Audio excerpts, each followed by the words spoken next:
I became aware of the situation with the heritage overlay, replacing the character overlay from the residents. They expressed to me their concerns, and their concerns are legitimate. The impact that it will have on the community is enormous in my view. The ability of the residents to enjoy and do all the things that residents do when they move into an economic area that is affordable, all that will be taken away from them if this heritage overlay is allowed to remain. I've read the petition that's been put up.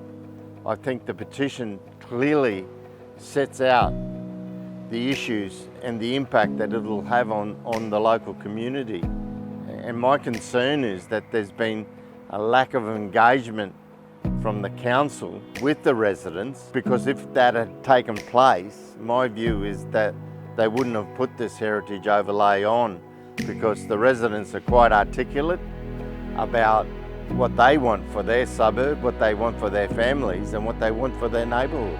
The character overlay was more than sufficient to protect these homes. It's another bureaucratic overlay that you have to interact with a council to do things that anyone else in any other suburb who needs to fix their step, paint their house, put a carport in the most convenient spot, you're not allowed to do. And that has to impact on you mentally and financially, and it just adds another complexity to life. The pressure on families is enormous. The cost of living is real and is impacting.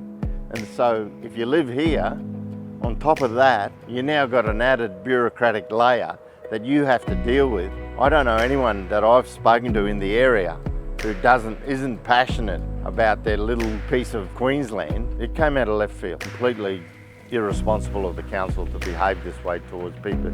They're ratepayers. They're good Queensland citizens who've just been overlooked. Their views, their aspirations, just been trampled all over by the council. When you have a bureaucratic overlay that just says we don't care about your dreams, your hopes for you and whatever future you wanted to have, that must be devastating. And the tension that I've witnessed in the community is very sad. People have plans, and when these type of things happen, those plans either have to take a back seat or people just give up. And that's quite sad that a bureaucracy can have that effect on people, especially when you think about where we live.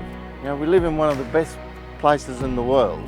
You live here, you know it, you feel it. And you know, why should you be disregarded? I think it's important that everybody takes note of what's happened here. We have to do all we can to make sure that the residents in this area can go back to living normal lives without this threat hanging over their heads.